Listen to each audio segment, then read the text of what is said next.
Sa Pantalan, nagpalipas ng gabi ang ilang pasaherong hindi nakabiyahe matapos kanselahin ang lahat ng biyahe ng barko sa Cagayan de Oro City. Makibalita tayo live kay Francis Damit ng GMA Northern Mindanao.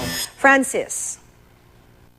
Suspendido na ang mga biyahe ng barko sa Pantalan dito sa Cagayan de Oro City bilang paghahanda para sa Bagyong Ruby. Stranded mula pagkagabi ang aabot sa 100 pasahero dito sa Macabalan Port matapos isailalim sa Signal Number 1 ang lalawigan ng Misamis Oriental. Kansilado ang lahat ng biyahe papuntang Bohol, Cebu at Maynila ngayong araw. Wala ring biyahe ang mga cargo ship.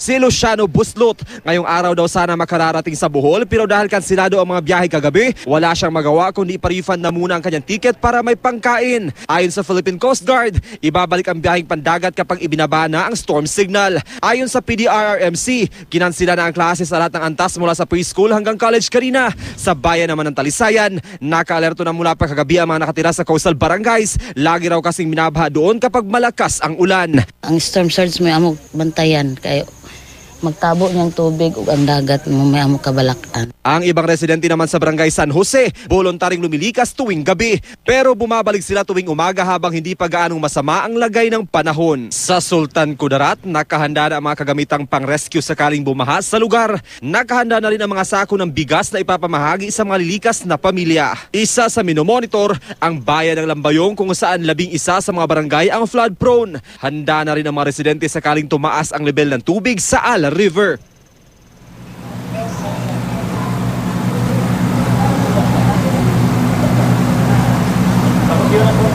Maki, wala pa namang nararanasan na pagbabago sa panahon dito sa Cagayan de Oro City kagaya ng pag-ulan.